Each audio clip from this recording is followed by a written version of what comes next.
তো অনেকদিন ট্যুরে যাইনি, তা ট্যুরে যাই। কি বলেছিস বন্ধু তুই? অনেকদিন তো ঘুরতে যাওয়া হয়নি, তো আজকে ঘুরতে যাই। ঘুরতে যাবি? কোথায় ঘুরতে যাবি? আইডিয়া, তো ঝাড়খণ্ড থেকে ফিরে আসি। হ্যাঁ, ঝাড়খণ্ডে গেলে ভালো হয়, এখন সিজন চলছে। চয় তাই রবিবারে যাই। বন্ধু তুই তো জানিস আমার পকেটে কিছু টাকা নাই। ওখান আমি তোর বন্ধু না? হ্যাঁ। যে কোনো প্রয়োজনে আমি তোর পাশে থাকি। টাকা পয়সা কোনো ব্যাপার না, টেনশন মেনশন করিস না। যারা টাকা পয়সা লাগে আমি দেবো, ঝাড়খণ্ডে যাবো এটাই ফাইনাল। বন্ধু আমাকে একদিন দেখি। আর তুই এটা কোনো কথা বলি? ওখানে আমার বন্ধু, তুই আমার বন্ধু না? যত টাকা পয়সা লাগে আমি দেবো, ঝাড়খণ্ডে যাচ্ছি এটাই ফাইনাল। টাকা পয়সা কোনো সমস্যা নাই, যত টাকা পয়সা লাগে আমি দেবো। আর এই জুয়ারিটা আছে ওকে বুঝতে হবে, না ও হবে মন খারাপ করবে। খুব মজা হবে ওখানে গিয়ে।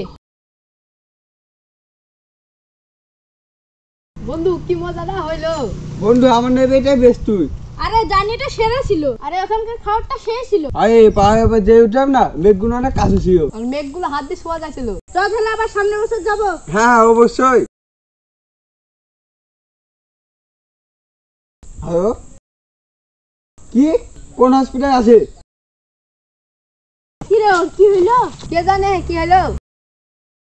কি রে, আলমগীরের এক সপ্তাহ ধরে কোনো খোঁজই নাই। তাই তো রে, সেদিনকার পর থেকে আর দেখতে পাই না আলমগীরকে। তুই কি ফোন করেছিলি? হ্যাঁ করেছিলাম তো, কিন্তু ওর ফোন বন্ধ বলছিল।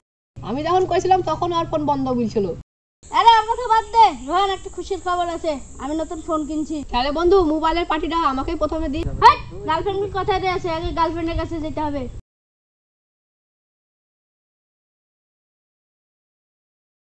আরে বন্ধু, তুই এতদিন কোথায় ছিলি? তুই জানিস তোকে কত জায়গায় খুঁজেছি? তোকে ফোন পর্যন্ত করেছি, কিন্তু তোর ফোন বন্ধ বলছিল। বাইরেও গেছিলাম, কিন্তু ওখানেও ছিলি না। তুই এতদিন কোথায় ছিলি? কোনো সমস্যা হয়েছে? হ্যাঁ বন্ধু, একটা বড় সমস্যা হয়েছে। আমার হাসপাতালে ভর্তি আছে। কি হয়েছে কাকা? ডাক্তারবাবু বলেছে অপারেশন করতে হবে। অপারেশন করতে 3 লাখ টাকা খরচ হবে। আমার কাছে 2 লাখ টাকা আছে, আর 1 লাখ টাকা আমার কাছে নাই। বন্ধু তুই আমাকে 1 লাখ টাকা ধার দিতে পারবি? আমার আব্বার অপারেশনটা হয়ে গেলে তোর টাকাটা ফেরত দিয়ে দিতাম। এই পৃথিবীতে আমার বাচ্চা আমার কেউ নেই, আমাকে একটু সাহায্য কর। এত টাকা এখন আমি কোথায় পাবো? বন্ধু তুই মোবাইল কিনবে বসিয়ে নে, ওই টাকাটা দিয়ে আর কিছু টাকা ম্যানেজ করে নিতাম। বন্ধু টাকাটা আমাকে দিয়ে না, আব্বার অপারেশনটা হয়ে গেলে তোর টাকাটা ফিরে দিতাম।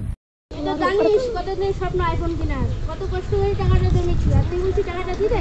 ওইসব টাকা আমরা দিতে পারবো না। আমার বাবার কি তোর কাছে ফোনটা আগে হয়ে গেল? তুই না আমার বন্ধু, আমার ছোটবেলা থেকে একসঙ্গে বড় হয়েছি, আর তুই আমার সাথে এরকম করছিস? তুই না আমার বন্ধু, তুই তো ফোনটা 2 দিন পরে নিতে পারতিস। আমি এসব টাকা আমাকে দিতে পারবো না, তুই অন্য কারোর কাছে কি দেখা। কি রে, তুই এতদিন কোথায় ছিলি? বন্ধু আমি একটা সমস্যা পেয়েছি, আমার আব্বা হসপিটালে ভর্তি আছে। তুই যদি কিছু টাকা দিতে পারতিস তাহলে ভালো হতো। বন্ধু আমার কাছে টাকা পয়সা কিছু নাই, আর তোকে টাকা দিতেও পারবো না। ঠিক আছে থাক বন্ধু, তুই আমার বাবার জন্য দোয়া করিস। আর আমি একটা কথা মনে রাখবো, বিপদে কেউ কারোর পাশে থাকে না।